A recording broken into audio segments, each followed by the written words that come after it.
It was down the glen one Easter morn, the city fair rode I.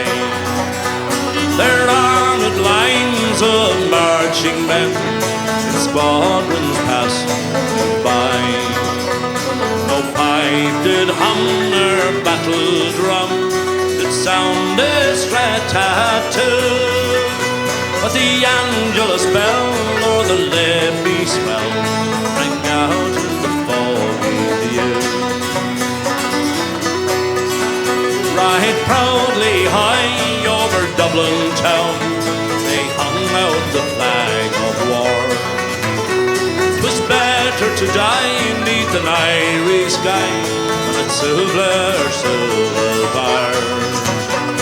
And from the plains of Royal Meath strong men came hurrying through, while Britannia's hounds with their long-range guns sailed in by the foggy view. It was England bad, our wild geese go, that small nations might be free, but their lonely graves are by Suvla's way, the fringe of the great North Sea. Oh, had they died by Pearse's side, or fought with Cathal Brew, their names we would keep by the Villian Smith, the shroud of the foggy view. But the bravest fell, and the solemn bell rang mournfully and clear, for those who died that Easter time, the springtime of the year.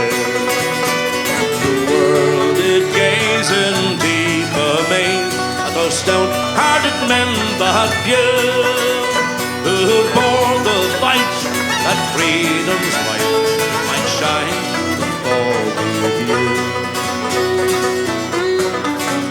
Back to the glen I rode again, my heart with grief was sore, for I'd parted with those valiant men I never would see no more.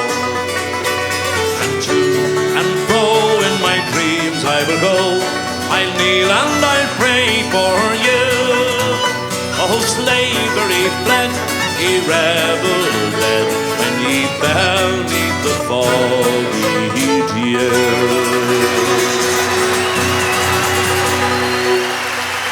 Thank you.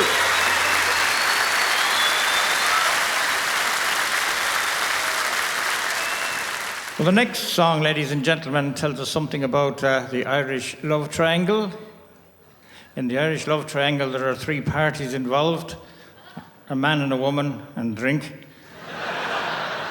And a girl is giving an ultimatum to her boyfriend, saying it's either the drink or me, and he chooses the drink.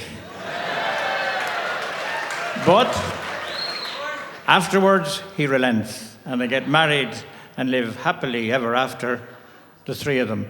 So it's a happy ending song.